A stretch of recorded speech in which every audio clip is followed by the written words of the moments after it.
مغانما مكرمة العراق في علاه تبلغ السماء تبلغ السماء موطني موطني العراق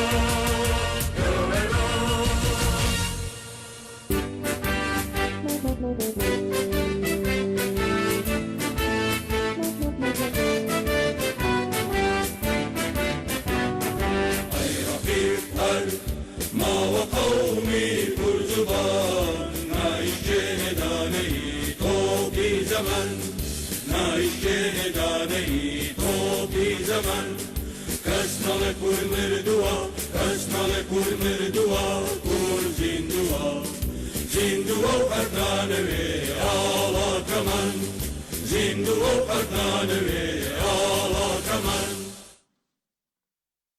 زۆر سپاس. ئێستاش داوا دەکەم لە ڕێزدار دکتۆر هێژا سندی سەرۆکی زانکۆی کوردستان بە وەکالەت بفەرمێ بۆ پێشکەشکردنی گوتاری دەستپێکی کۆنفرانس. فەرموو.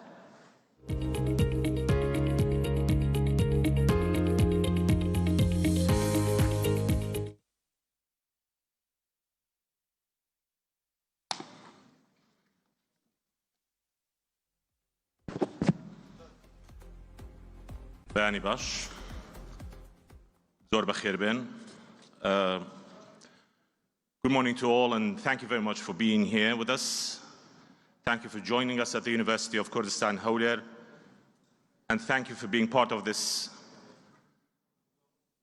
conference titled The Iraqi Kurdistan Region, Unity and Constitution.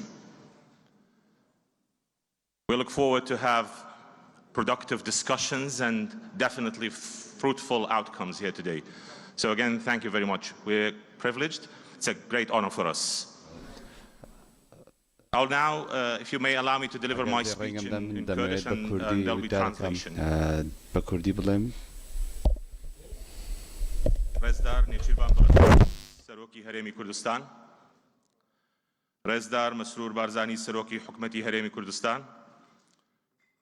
رێزدار دکتۆرە ڕێواز فایق سەرۆکی پەرلەمانی کوردستان، ڕێزدار خانم جنین بلاسخارت نێردەی تایبەتی سکرتێری گشتی نەتەوەی یەکگرتووەکان بۆ عێراق، ڕێزداران سەرۆک و نوێنەری پارتە سیاسیەکان، ڕێزداران وەزیر و بەرپرسانی حکومی و پەرلەمانتار و نوێنەری نێردە دیبلۆماسیەکان، ڕێزدار ڕاوێژکاری زانکۆی کوردستان هەولێر، میدیاکارانی بەڕێز، میوانە قەدرگرانەکان، بەیانی باش بەخێر بێن بۆ کۆنفرانسی هەرێمی کوردستان عێراق یەکریزی و دەستور. ئامادەبوانی بەڕێز، کوردستان هەولێر هەر لە ڕۆژی دامەزراندنیەوە دیدی ئەوە بووە لە ڕێی وانەوتنەوە و لێکۆڵینەوەی زانستی سەردەمیانە وەڵامی ئەکادیمی و مەیدانی بدۆزێتەوە بۆ پرسە سەرەکیەکانی کۆمەڵگاکەمان و لە بوارە جیاجەکانی سیاسی و کۆمەڵایەتی و ئابووریدا کە لە دەرەنجامدا پەیوەندیان هەیە بە ژیان و خۆشگوزەرانی ملەتەکەمانەوە. بەڕێزان، وەکو ڕوون و ئاشکرایە هەرێمەکەمان ئەمڕۆ بە هەلومەرجێکی تایبەتدا تێدەپەڕێ، چ لەسەر ئاستی پەیوەندیە سیاسەکانی ناوخۆییەوە یان پەیوەندیەکانی هەرێمی کوردستان لەگەڵ حکوومەتی فدرالی لە بەغدا یان لەسەر ئاستی کۆمەلگای نێودەوڵەتیدا. بۆیە لەم ڕوانگەیەوە سەنتەری لێکۆڵینەوەی هەرێمی و نێودەوڵەتی سەر بە زانکۆکەمان بە ئەرکێکی ئەکادیمی و نیشتیمانی زانی کە بیر لە دۆزینەوەی چوارچێوەیە بکاتەوە بۆ پێشنیازکردنی ڕێگەچارەیەکی گونجاو بۆ ئەم قۆناغی هەرێمی کوردستان. ئامادەبوانی قەدرگران، بە لۆژیکی سیاسی و خێنەوەی واقعی سیاسی و کۆمەڵایەتی کۆمەڵگاکەمان ڕاستیەکی زۆر سادە و ڕەوان و گرنگ دەبینین کە پێمان دەڵێت تا گوێ لە یەکتر نەگرین و لە بیرکردنەوەی یەکتری تێنەگەین تێگەیشتێکی هاوبەش دروست نابێت بۆ ئەو ئاڵنگەریانەی بێجیاوازی ڕوبەڕووی هەمومان دەبنەوە. بەڕێزان، ملەتی ئێمە شایەنی هەموو شتێکی باشە. ئەم میلەتەی کە ئەو هەموو شەهیدەی داوە و ئەو هەموو نەهامەتیەی بەسەر هاتووە، میلەتێکە شایەنی ژیانێکی خۆشگوزەرانە و بە سەربەرزیەوە دەبێت لەگەڵ میلەتانی تر بەرە و ئایندەیەکی باشتر بڕوانێت. بۆیە بۆ ئەوەی بگەینە ئەم ئەنجامە پێویستمان بە تێگەیشتێکی دەستە جەمعی هاوبەشە لە چوارچێوەی گرێبەستێک کە زۆر بابەتیانە دابڕێژرێت. واتە ئەو دەستورەیە کە هەمومان لەسەری کۆک بین و بوونی دەستور مافێکی هەرێمی کوردستانە بە پێی مادەی 120 دەستوری عێراقی کە دەڵێ بە عەرەبی كوتينغ يقوم الإقليم بوضع دستور له يحدد هيكل سلطات الإقليم وصلاحياته وآليات ممارسة تلك الصلاحيات على أن لا يتعارض مع هذا الدستور. واتهبوني دستور بو هەرێمی کوردستان مافێکی دەستوریە، بەڵام بۆ ئەوەی ئەم دەستورە کارە بێت و کاریگەر بێت دەبێت یەکەم جار تەبا و یەکریز بین لەسەر هەندێک بنەما. ڕێزداران، ئەمڕۆ زانکۆی کوردستان هەولێر بە پێویستی دەزانێت سەکۆیەکی ئەکادیمی ئازاد و بەرپرسانە فراهام بکات بۆ ئەو لە یەکتێگەیشتنەی نێوان دنیای ئەکادیمیا و دنیای پراکتیزەکردنی تیۆرەکانی سیاسەت و یاسە و ئابووری تاوەکو بتوانین ڕێخۆشکەر بین بۆ تێگەیشتێکی ڕاست و دروست بۆ ئایندەی گەلەکەمان کە لە ناوەڕۆکی دەستورێکی سەردەمیانەدا خۆی بگرێتەوە. هەر لەم تێگەیشتنەوە بوو بیرۆکەی ئەنجامدانی ئەم کۆنفرانسە سەری هەڵدا. بەڕێزان، ئێمە لە زانکۆی کوردستان هەولێر باوەڕمان وایە تا پەیوەندیەکانمان فراوانتر بێت لەگەڵ دام و دەستگاکانی تری کۆمەڵگاکەمان تا باشتر دەتوانین پەیامەکەمان بگەینین. هەر لەبەر ئەمە پێمان باش بوو زانکۆکانی تری کوردستان و هەروەهای ڕێکخراوە حکومی و ناحکومیەکان و میدیا و کۆمەڵگای مەدەنی بەگشتی بەشداری پێ بکەین لەم کۆنفرانسەدا. بۆیە لێرە بە دەرفەتی دەزانم سوپاسی هەموو ئەو بەڕێزانە بکەم کە ڕەزامەندیان فەرموو بەشدار بن لە ئەنجامدان و دەوڵەمەندکردنی ئەم کۆنفرانسە. هەروەها بە ئەرکی دەزانم سوپاسی یەک بە یەکەی ئەو بەڕێزانە بکەم کە بێوچان وەکو تیم کاریان کرد بۆ سەرخستنی ئەم کۆنفرانسە، چ لە ڕووی ڕێکخستنەوە و چ لە ڕووی لۆجستیەوە. سەرکەوتن بۆ گشتلاو بۆ کۆنفرانسەکەمان و سەرکەوتن بۆ کوردستان دەخوازم. زۆر سپاس.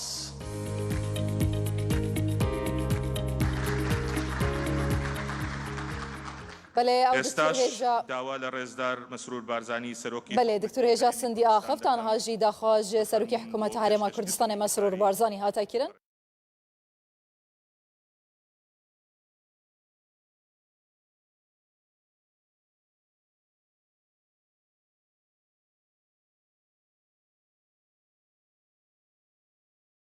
بەڕێوە دەچێت.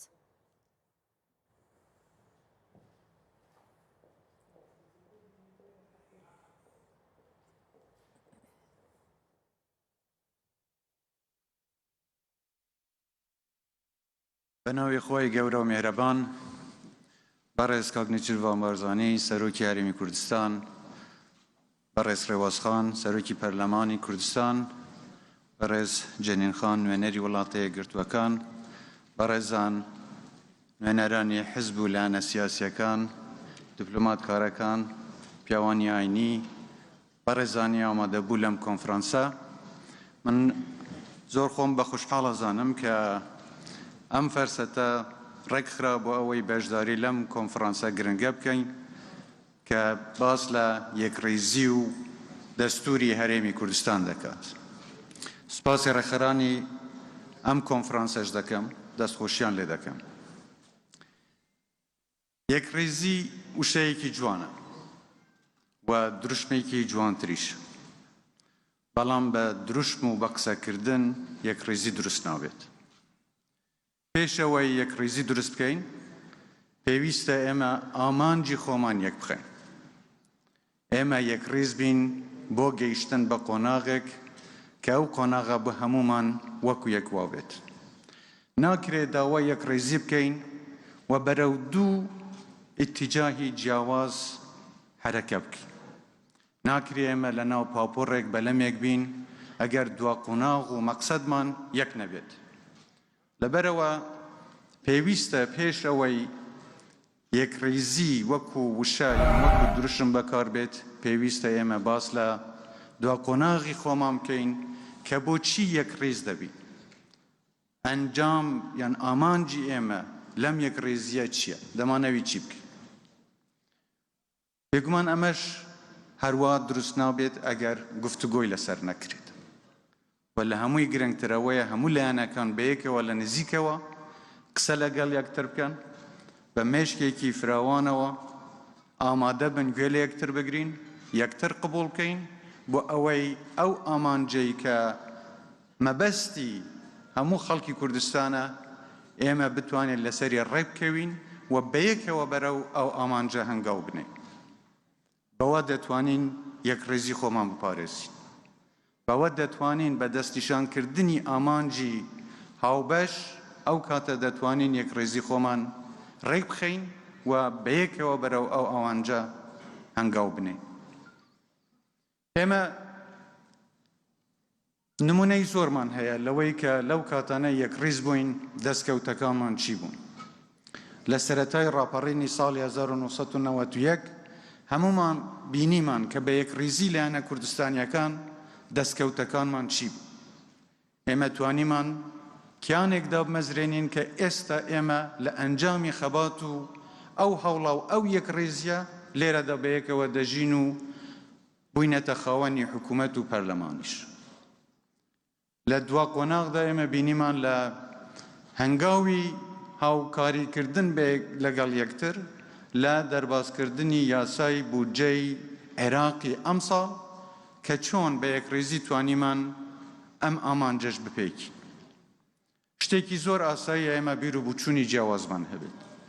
ئاساییە وەکو حزب و لایەنە سیاسیەکان بیرکردنەوەی جیاوازمان هەبێت. بەڵام ئەبێت هەندێک سنوور هەبێت چوارچێوەیەک هەبێت لەم چوارچێوەدا ئێمە هەمومان بەیەکەوە کار بکەین و ئێمە بەیەکەوە ببەستێتەوە.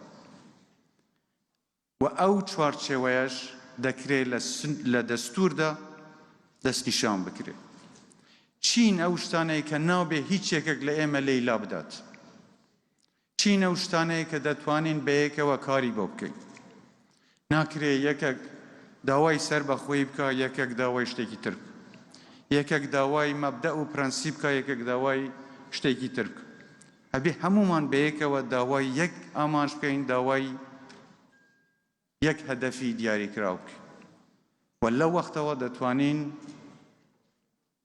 دەتوانین ئەو کێشە و گرفتانەی کە هەیە لە نێوان ئێمەش ئەمانە وەلاوە بنین و بەیەکەوە بگەینە قەناعەتێکی هاوبەش کە بەیەکەوە ئیش بکەین. من پێم وایە دەتوانین ئێمە ئەم چوارچێوە لە دەستوردا پێناسە بکەین و دیاری بکەین. دەستور گرنگە بۆ دوو شتی زۆر گرنگتر. بۆ ئەوەی زەمانەتی ئەوە بدا کە ئەو کەسانەی نوێنەرەتی خەڵکی خۆیان دەکەن نوێنەرەتی هاونیشتیمانیان دەکەن پێویستە ئەوان بە شێوەیەکی درست نوێنەرەتی بیر و بوچوونی زۆرینەی خەڵکی کوردستان بکەن. ئەمە یەک.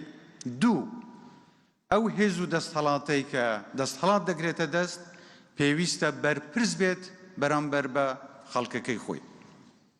و لە دەستوردا ئێمە دەتوانین ئەو شتانە دروست بکەین. ئێمە دەتوانین دەستورێک دروست بکەین کە ڕەنگدانەوەی کۆمەڵگەی ئێمە بێت. ڕەنگدانەوەی ویست و خواستی زۆرینەی خەڵکی کوردستان بێت. ئێمە شانازی دەکەین بە پێکەوە ژیانی ئاشتیانەی نەتەوەکان و ئاینەکان لە کوردستاندا. بە سەدان ساڵ بەیەکەوە ژیاوین. ئەبێ دەستوری هەرێمی کوردستان ڕنگدانەوەی ئەو پێکەوە ژیانە بێت، ڕنگدانەوەی ڕێزگرتن لە ئاین و نەتەوەکان بێت. ئەبێ دەستور مافی تاکە تاکەی هاوڵاتیانی کوردستان بپارێزێت.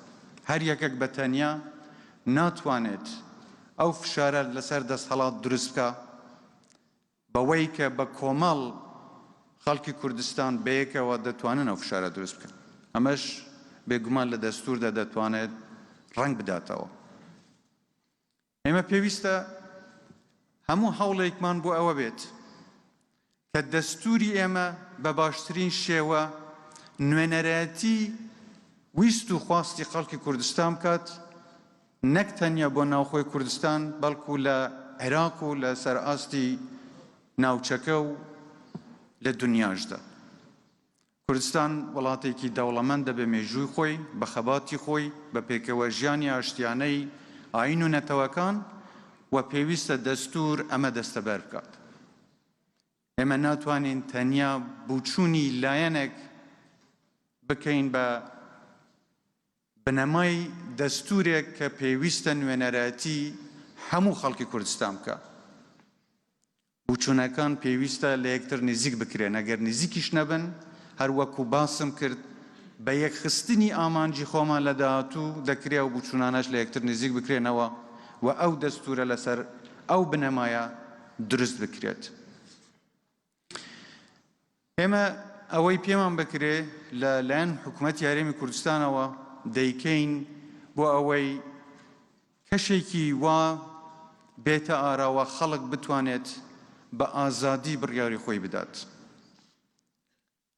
خەڵک بتوانێت بەبێ ئەوەی لەژێر هیچ فشارێک بێ دەنگ بە دەستورێک بدات کە ڕنگدانەوەی ویست و خواستی خۆیەتی و هی کۆمەڵگایەکەیەتی. و ئەمەش ناکرێ جیا بکرێتەوە لەوەی کە حقیقەتێک بەبیر خۆمان بێنینەوە. ئازادی پێویستە، ئێمە پێویستە ماف لە یعنی ڕێز لە هەموو مافێکی تاکی کوردستان و هەموو خەڵکی کوردستان بگرین، ماف لە ئازادیەکان بگرین. ئازادی ڕادەربڕینە، ئازادی خواپەرستیە، ئازادی بیرروبوچوونی سیاسیە. لە هەمان کاتیشدا نابێت ئێمە ئازادی و بەڕەڵایی لێک گیانەکەینەوە. هەرکی ئێمەیە هەموو خەڵکی کوردستان پارێزراو بێت. هەرکی ئێمەیە ئەوەی لە توانەماندەیە بیکەین بۆ ئەوەی هەموو کەسێک هەست بە ئازادی و سەلامەتی خۆی بکات. و ئەبێ ئەو شتانە لە یەکتر جیا بکەینەوە. ئەبێ هەمومان هەوڵ بدەین بەیەکەوە کار بۆ ئەو ئامانجە یەکگرتووە بکەین کە باسم کرد. و ئەمەش بێگومان بە گفتوگۆ دەکرێت. لە یەکدابڕاندن و دوورکەوتنەوە ئێمە ناتوانین مێشکی یەکتر بخوێنینەوە. بێ لە یەکتر نزیک بین، بزانین هەر لە یەکمان چیمان دەوێت و چی لە بەرژەوەندی گشتی کوردستاندایە ئەوە بکەین بە ئامانجی سەرەکی خۆمان. ئێمە جارێکی تریش دەڵێم لە حکوومەت هەموو هەوڵێک دەدەین ئەم حکوومەتە حکوومەتی هاوڵاتی بێت، حکوومەتی گەیاندنی خزمەت بێت بۆ هەموو تاکێکی کورد، بۆ هەموو تاکێکی کوردستانی، بە هەموو بیرروبوچوونی جیاوازی خۆیانەوە. ئێمە تەنیا حکوومەتێک نین هی ئەو لایەنان نەبێت کە بەشدارن لە حکوومەتدا. حکوومەتێکین بۆ ئەوەی نوێنەرەتی و خزمەت بگەینێت بە هەموو تاکێکی ئەم وڵاتە بەو لایەنە سیاسیانەی کە لە دەرەوەی حکوومەتی هەرێمیشدان حکوومەت بتوانێت لە خزمەتی ئەوانیشدا بێت. ئێمە داوامان کردووە لە ناو حکوومەتدا لایەنە بەشداربووەکان یەک ڕیز و یەک هەڵوێست بوون بۆ باشتر خزمەتکردنی خەڵک. لە هەمان کاتیشدا داواشمان کردووە دووبارە داوای دەکەینەوە کە هەموو ئەو لایەنە سیاسیانەی لە دەرەوەی حکوومەتیشدان پاڵپشت و هاوکار بن بۆ ئەو چوارچێوە نەتەوەی نیشتیمانیەی کە لە خزمەتی خەڵکی کوردستاندایە. ئەگەر هەڵەش بکەین هەڵەکانمان بۆ ڕاست بکەنەوە، ئەگەر چاکەش بکەین دەستخۆشیمان لێ بکەن. هیوادارین ئێمە بەیەکەوە بتوانین پێ بهاوێژینە قۆناغێکی نوێتر لە نزیکەوە لەگەڵ یەکتر زیاتر کار بکەین و ئامانجی ئێمە خزمەتی خەڵک و نیشتیمانەکەی خۆمان بێت. من جارێکی تر سوپاستان دەکەم و دەستخۆشتان لێ دەکەم. زۆر زۆر بەخێر بێن و سوپاس بۆ ئەم دەرفەتەش.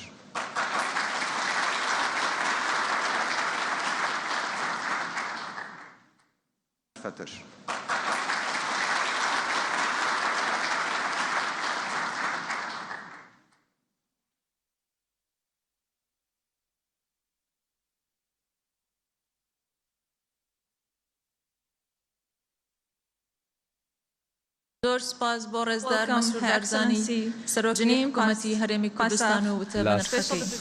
نوێنەری یونانی نوێنەری سکرتێری گشتی نەتەوەی گرتوەکانی ئەمریکا بۆ عێراق.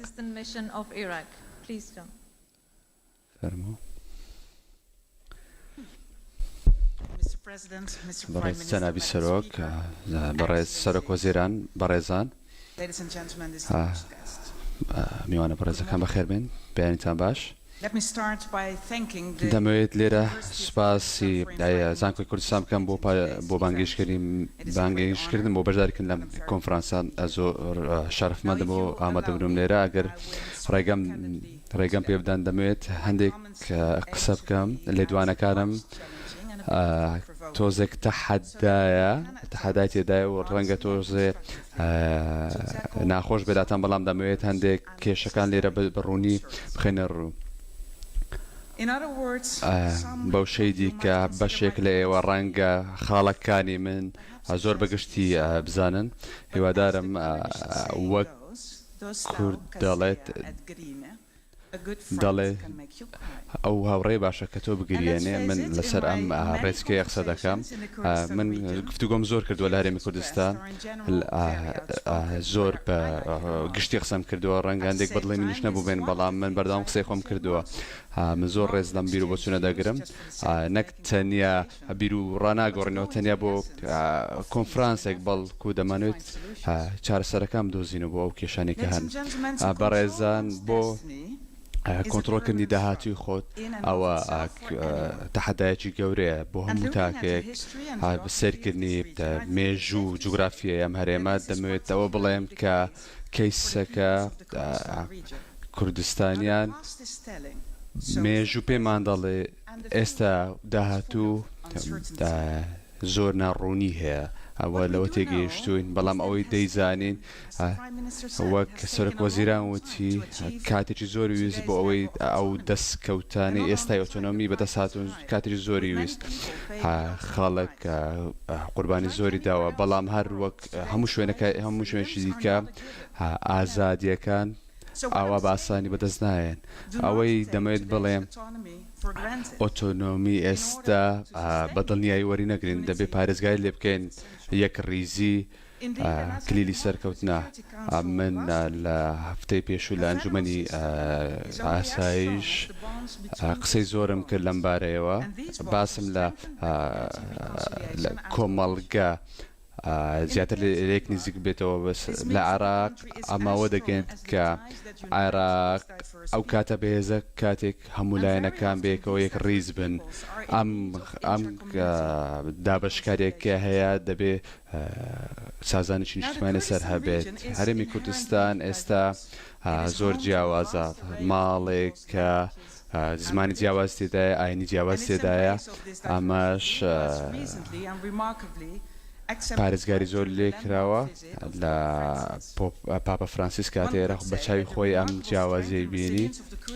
ئەمەش یەکێکە لە خاڵە سەرکەوتنەکانی ئەم هەرێمە. یەکێک دەتوانێت بڵێ کە دەتوانین بڵێ یەک ڕیزی و ئەو جیاوازەیە کە هەیە ڕێگەی بە هەرێمی کوردستان دەدات زیاتر بەرەو پێش بچێت. بە دڵنیاییەوە ئەوەی ئەو خاڵێک کە گەرنتی داهاتوو دەکات ئەوە زۆر گرنگە، دەبێت پارێزگاری لێ بکەن. لە هەرێمی کوردستان ئەم کەیسە لە چەند وڵاتی دیکەشدا هەیە. هەمان شێوە لەو شوێنانێک کە جیاواز زۆر هەیە دیموکراسی زیاتر بەرە پێش دەچێت، بەڵام ئەگەر یەک ڕیزی هەبێت. ئەم دەمەوێت ئەوەش بڵێم کە هەرێمی کوردستانێکی بەهێز ئەوەیە دەتوانێت بەرژەوەندەکانی خۆشی بپارێزێت. بەڵام هەر کاتێکێک ڕیزی لاواز بێت ئەوە پێچوانەکە دەبێت هەرێمی کوردستانێکی بەهێز عراقیش بەهێز دەکات نەک تەنیا لە سەراسی ناوخۆ بەڵکو لە سەراسی نێودەوڵەتیش بەهێزی لە دەرەوە لە بەهێزی ناوخۆ دروست دەبێت. من وەک دبلۆمەتکارێکی پێشوو لە ئەوروپا دیموکراسیەت بە تایبەت لە دیموکراسی لە ئاستێکی بەرزی حکومڕانیدا کاتی دەوێت، بەڵام ئەوەی ڕاستە کە بەردەوامبوونی دیموکراسیەت پێچەوانەی شەوێکی ناخۆش دەبێت بەردەوام هیوامان هەبێت نیازمانت بەرەو پێش بچین. من زۆر باش لەم شتانە تێدەگات ڕەنگە بۆ ئەوەی شتەکان ببێنە سەر ڕێچکەیەکی دروست پێویستی بە کاری زۆر هەیە. دیموکراسیەت دەبێت کاتی پێ بدێت بۆ ئەوەی ڕێکدادات لە زەویدا. ئەو پەیوەندیە تەندروستەی لە نێوان حکوومەت و ئۆپۆزیسیۆن یاخۆ لە نێو هاوپەیمانەکان و یاخود حزبەکاندا هەیە، ئەمە دەبێت کاردان لەسەر ئاستی ناوخۆ و دەرەچیدا هەبێت. هەر بۆیە دەبێت سەرنجی تەواوی سیاست توانان ئەوە بێت خزمەتی تەواو بۆ هەوڵاتیان دابێ بکەن، دەبێ بە یەکسانی بۆ هەموو هەوڵاتیان کار بکرێت، چارەسەرەکان کە بۆ استراتیژیەتی فراوانی هەبێت و کار بۆ خزمەتی بەردەوام بکرێت. یەک ڕیزی هەرگیز بەدی نایێت، دەبێت کاری زۆری بۆ بکرێت. ئەوە ئاسان نیە، ئەمەش پێویستی بە گفتوگۆی بەردەوام و چارەسەری کۆنکریتی هەیە. ئەمەش دەبێت بە بەشداری تەواوی پێکاتە و لایەنەکان بێت کە ئاتێک مەترسی دەکەوێتە سەر یەک ڕێزی ئەوە بەرپرسیارەتی سیاست وانانە جارێکی دیکە نزیک ببنە و هەوڵ بدن ئەم کێشانە چارەسەر بکەن.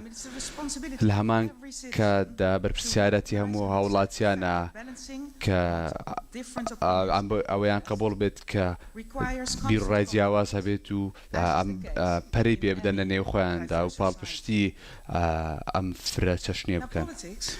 سیاست وارێک دەرێت کە هونەری ممکنە، بۆیە دەبێت بەردەوام هەوڵ بدرێت و کێشەکانی پێ چارەسەر بکرێت. من ناتوانم ئەمە تەنیا ڕەنگە لێکەوتی جیاوازی بێت، بەڵکو دەبێت دەرگاکان بەردەوام بکرێنەوە بۆ ئەوەی سەرکەوتن لە کۆتاییدا ببینرێت.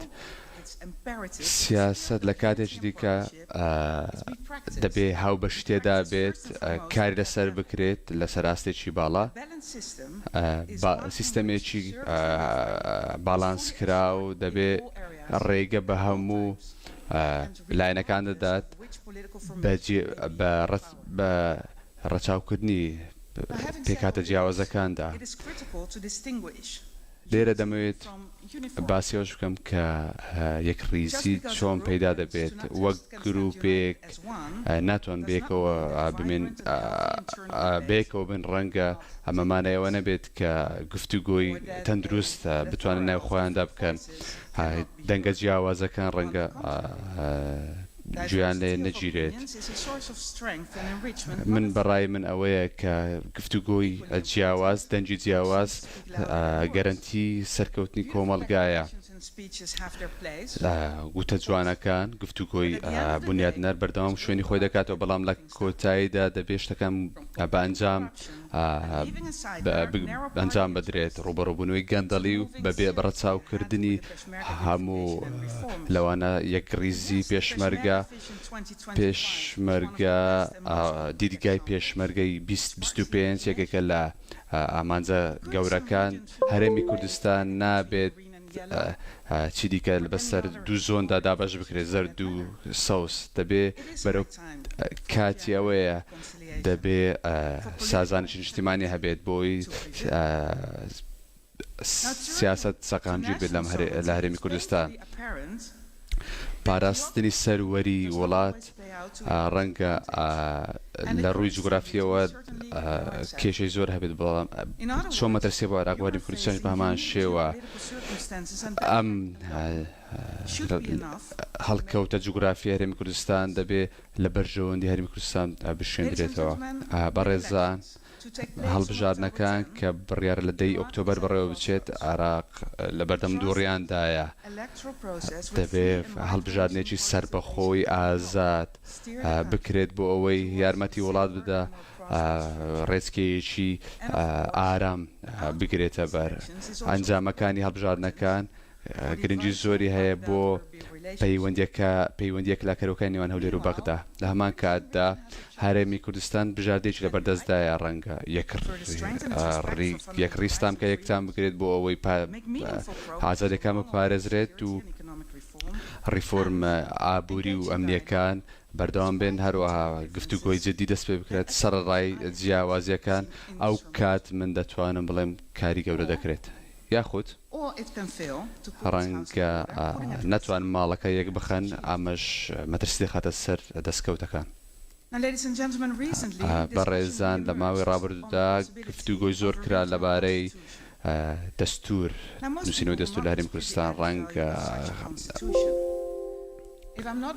ئەگەر من هەڵا نابم یەکەم ڕەشنووس لە 2009 نووسرا، چەندین هاوڵ درام، بەڵام ئاستان کابوون بەهۆی کەمی پەیوەندی و کەمی گفتوگۆکان بەرەو پێش نەچوو. هەر بۆ سەرکرداتی سیاسی ڕنگدانەوەی خەڵکە، ڕنگدانەوەی مافەکانی خەڵکە، چۆن مافەکانیان دەپارێزرێت، سەدەسەڵاتەکان سنووردا دەکرێت. دەستور کۆنتراکتێکی کۆمەڵایەتیە لە نێوان لە وڵاتدا.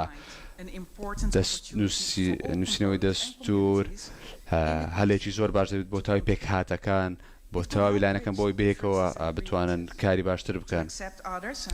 وا دەکات لایەنی بەرامبەر ڕەزامەندی لەسەر یەکتر دەرببڕن، یەکتر قبول بکەن، هەروەها یارمەتی هەموو لایەنێک بدات. هەروەها دەستور دەتوانێت کلاکەرەوە بێت کاتێک وڵات دەگاتە بنبەست. هەروەها هەلێکی زۆر باش دەبێت بۆ ئەوەی دڵنیایی لای خەڵک دروست بکات و هەروەها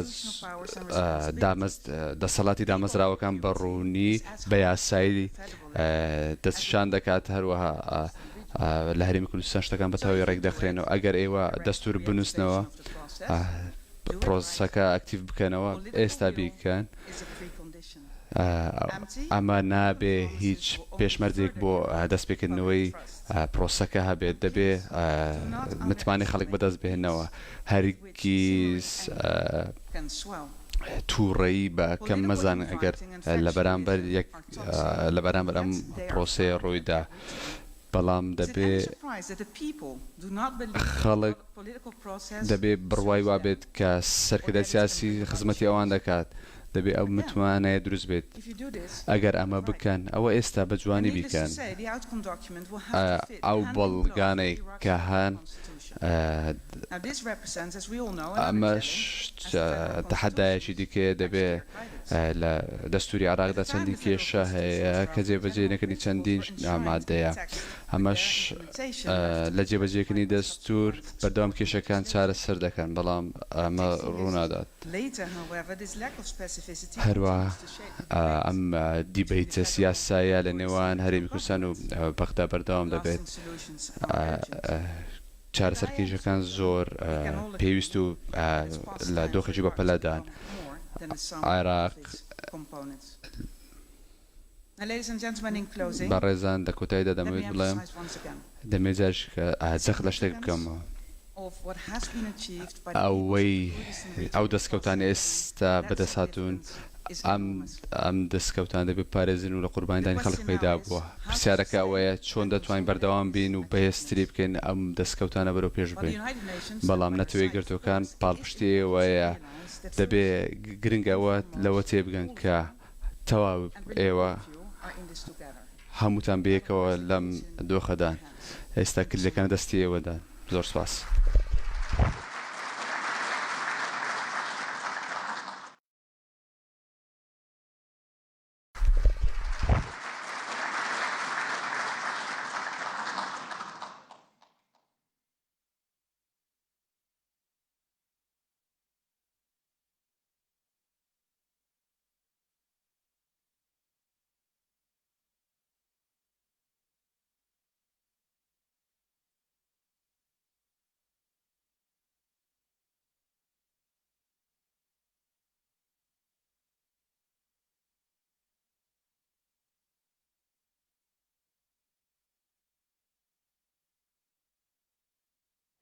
بەڵەوەی کە دەبینن بەڕێوەچوونی کۆنفرانسی هەرێمی کوردستان عێراق بۆ یەکڕێزی و دەستور کە لە شاری هەولێر ئەمڕۆ دەستی پێکردووە. لە سەرەتای کۆنفرانسەکەدا سەرۆکی حکوومەتی هەرێمی کوردستان ڕێزدار مەسرور بارزانی